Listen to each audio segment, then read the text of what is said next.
ప్రొద్దుటూరు ప్రజల కోసం తమ నాయకుల్ని అధికారాన్ని ప్రశ్నిస్తూ నియోజకవర్గ అభివృద్ధి ప్రజల శ్రేయస్సు కోసం అధినాయకత్వానికి విజ్ఞప్తి చేస్తూనే ఉంటామని ప్రొద్దుటూరు టీడీపీ మాజీ ఇన్ఛార్జ్ జీవి ప్రవీణ్ కుమార్ రెడ్డి అన్నారు. ప్రొద్దుటూరు నియోజకవర్గంలో ప్రజలకు ఉపయోగపడని ప్రతిపక్ష హోదా కూడా రాని పార్టీకి సంబంధించిన ప్రజల చేత ప్రొద్దుటూరులో శాశ్వతంగా రాజకీయ సమాధి కట్టబడిన అసాంఘిక కార్యక్రమాలకు గతంలో బిగ్ బాస్ అయిన ల్యాండ్ కబ్జాలకో బెదిరింపులకో దౌర్జన్యాలకో అన్నిటి దానికి ప్రొద్దుటూరును భ్రష్టు పట్టించి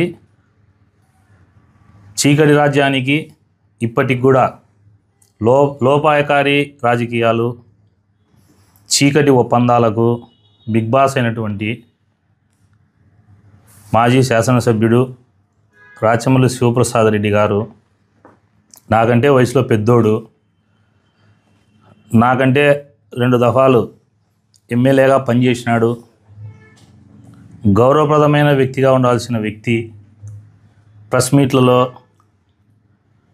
నన్ను ఉద్దేశించి ప్రవీణ్ అనేవాడు ఒక బఫూన్ అని మాట్లాడినాడు. రాచమల్లి శివప్రసాద్ గారికి చెప్తానా, ఒకసారి నా ఫేస్ సైడ్ చూడు, నువ్వు బఫూన్ అన్నా కూడా చిరునవ్వుతో నవ్వుతా, నువ్వు బఫూన్ అన్నా కూడా నేను నవ్వుతానే ఉండా, చిరునవ్వే నా మొహం మీద ఉంది.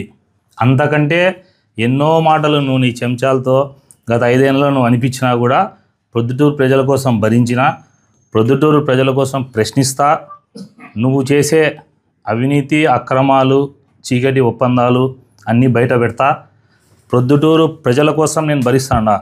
నువ్వు బఫూన్ అన్నంత మాత్రాన నా చేతికి చిటికిన వేలుకుండే ఈ వెంట్రుక కూడా పోదు.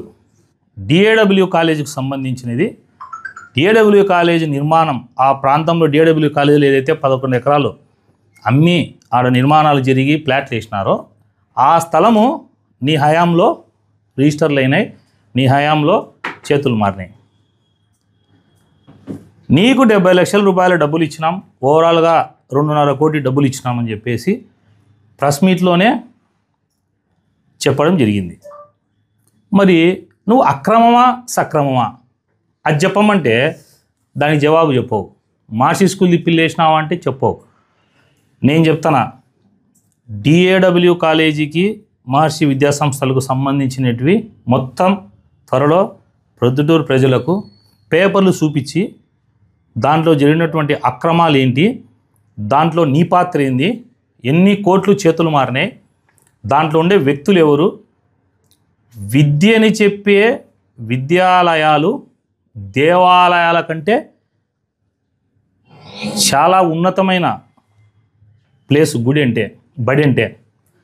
ఎవరైనా గుడిని బడిని ఒకేలాగా ఆరాధిస్తాం. అలాంటి విద్యా సంస్థలకు దానం చేసిన స్థలాలు అమ్ముకుండే నువ్వు నా గురించి మాట్లాడతావా? డిఏడబ్ల్యూ కాలేజీకి సంబంధించిన ప్రెస్ మీట్ తొందరలో పెడతాండా రాచమల్లి ప్రసాద్ రెడ్డి గారు. ఈలోపు నీకు 15 రోజులు టైం ఇస్తాండా. 15 రోజుల లోపల నువ్వు మహర్షి స్కూల్ మీద డిఏడబ్ల్యూ కాలేజ్ మీద ప్రజా ప్రయోజన వ్యాజ్యం వేసి నీ నిజాయితీ నిరూపించుకో. లేకపోతే బాగా విను, లేకపోతే పేపర్తో సహా ఎవిడెన్స్తో సహా డిఏడబ్ల్యూ కాలేజీలో నువ్వు చేసిన అక్రమం మొత్తము మీడియాకు చూపిస్తా. తరువాత దాని మీద న్యాయ పోరాటము ముఖ్యమంత్రి గారికి ఫిర్యాదు నేనే చేస్తాండా. ప్రొద్దుటూరు ప్రజలకు ఉపయోగపడేదానికోసం పనిచేస్తా. నన్ను తిడితేనో లేకపోతే తప్పుడు మాటలు మాట్లాడితేనో ఏమీ రాదు రాచమల్లి ప్రసాద్ రెడ్డి గారు. ప్రొద్దుటూరు ప్రజలకు నా మీద పెట్టే టైము ప్రొద్దుటూరు ప్రజల కోసం నువ్వు పెట్టు. గతంలో వైఎస్ఆర్ కాంగ్రెస్ పార్టీ అధికారంలో జగన్మోహన్ రెడ్డి ముఖ్యమంత్రిగా ఉన్నప్పుడు, నీవు ఎమ్మెల్యేగా ఉన్నప్పుడు పోలీసింగ్ ఎలా ఉనిందో దానికంటే 60% ఆఫ్ పోలీసింగ్ ఇప్పుడు బాగుంది. నేను 100% అని చెప్పలే, గతంలో 0 అయితే ఇప్పుడు 60% ఉంది. దాన్ని చిన్నగా 70, 80, 90కి తీసుకొచ్చేదానికి రాజకీయ నాయకులైనటువంటి మనం ప్రొద్దుటూరులో ఇక్కడ ఉన్నటువంటి ప్రజాప్రతినిధులు కానీ, నువ్వు కానీ, నేను కానీ, ఇంకొక మన వేరే పార్టీ లీడర్లు కానీ మనమందరము మన ఊరు బాగుండాలని చెప్పేసి మనం ఇది చేయాలి. కానీ చీకటి ఒప్పందాలు పెట్టుకొని సారికి పోలీసు వాళ్ళు అది చేయలే, ఇది చేయలే, ఏం చేయలే, ఏందో నేను గంజాయి ఎక్కడుందో నేను తెప్పిస్తా అంటావు. ఎందుకు నువ్వు తెప్పించి మీడియాలో షోలు ఎందుకు కొడతావు? పలానా చోట ఉంటే డైరెక్ట్గా యంగ్ ఆఫీసరు, స్ట్రిక్ట్ ఆఫీసరు, మంచి ఆఫీసరు, గతంలో మీ ప్రభుత్వంలో కంటే ఇప్పుడు వచ్చిన ఎస్పీ గారు చాలా మంచి ఆఫీసరు, డైరెక్ట్గా నాకు కాల్ చేసి సార్ పలానా చోట పలానా వ్యక్తి దగ్గర గంజాయి ఉంది, లేదు పలానా చోట గ్యాంబ్లింగ్ జరుగుతుంది, లేదు పలానా చోట ఇంకోటి జరుగుతుంది చెప్పు. డిఎస్పీ మేడం ఉన్నారు, కొత్తగా వచ్చిన ఆఫీసరు, బాగా పనిచేస్తున్నారు, మేడంకు ఫోన్ చేసి చెప్పు. లేదు నీ దగ్గర ఏమైనా ఆధారాలు ఉంటే వాళ్ళు చర్యలు తీసుకోకపోతే నువ్వు మాట్లాడాలి. కానీ వాళ్ళు బాగా పనిచేస్తానే, నీ గవర్నమెంట్లో కంటే పోలీసు వాళ్ళు బాగా పనిచేస్తానే ఇది ఒక ఫ్యాషన్ అయిపోయింది.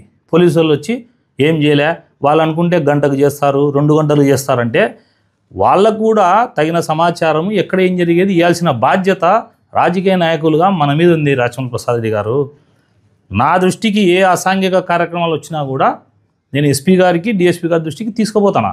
నువ్వు కూడా ఆ రకంగా పనిచేయ. కానీ గంజాయి తెచ్చి నేను టేబుల్ మీద పెడతా, నేను ఆడ గుట్కా అమ్ముతా తెచ్చిపోతే నిషేధిత కొనకస్తే మళ్ళీ నా మీద కేసు పెడతారు. అవులేలా?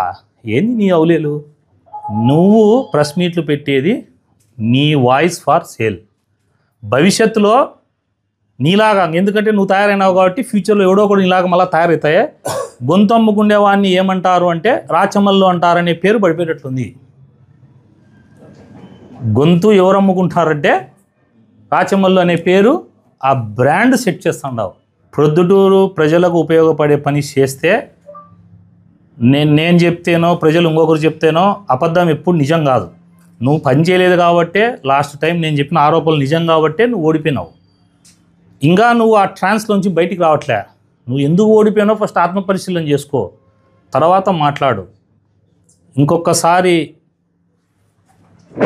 ఇట్లాంటి మాటలు మాట్లాడితే డిక్షనరీలో ఎత్తుకోవాల నువ్వు పదాలు. ఏందిరా ప్రవీణ్ నీ పదం అన్నాడే, దీని మీనింగ్ ఏందని ఎత్తుకునేటట్టుగా ఉంటుంది నీకు ప్రెస్ మీటు.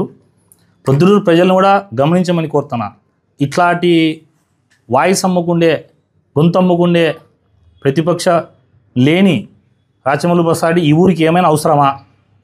ఈ సంవత్సరం 5-6 నెలల్లో ప్రభుత్వం మారినాక ఒక్కటి ప్రొద్దుటూరు ప్రజల కోసం పోరాడిన ఒక్క ఇష్యూ ఏదైనా ఉంటే చెప్పమనండి.